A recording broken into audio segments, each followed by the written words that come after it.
আমি ঢাকা বিশ্ববিদ্যালয়ে স্যার সলিমুল্লাহ মুসলিম হল ছাত্র দলের যুগ্ম আহ্বায়ক ছিলাম। ঢাকা বিশ্ববিদ্যালয়ের যুগ্ম আহ্বায়ক ছিলাম।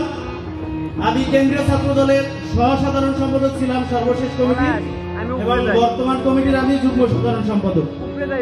আমার সাথে আছে বাইজিদ হোসেন, সেও আমার মতো 4টি পদ হোল্ড করেছে, সেও যুগ্ম সাধারণ সম্পাদক। এবং আছে মাহফুজ হোসেন, সে সহ সাংগঠনিক সম্পাদক।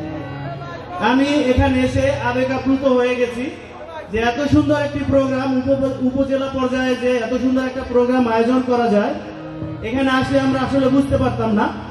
আমরা সত্যি গর্বিত যে আমরা এই উপজেলায় জন্মগ্রহণ করেছি এবং আমাদের এই উপজেলায় এত সুন্দর একটা সুশৃঙ্খল সংগঠন রয়েছে। আমি ধন্যবাদ, কৃতজ্ঞতা জানাই যারা আজকের এই অনুষ্ঠানে উপস্থিত হয়ে, বিশেষ করে মামুলাক নান্নু ভাই সহ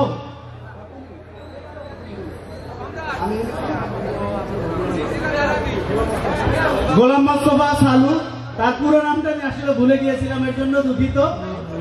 মন্টু ভাই আছে, সাবেক জেলা বিএনপি সভাপতি, এবং অন্যান্য যারা আছেন আমাদের এই উপজেলায়, যারা বিশেষ করে জালকাঠি জেলা সদর জেলা থেকে এসেছেন, আপনাদেরকে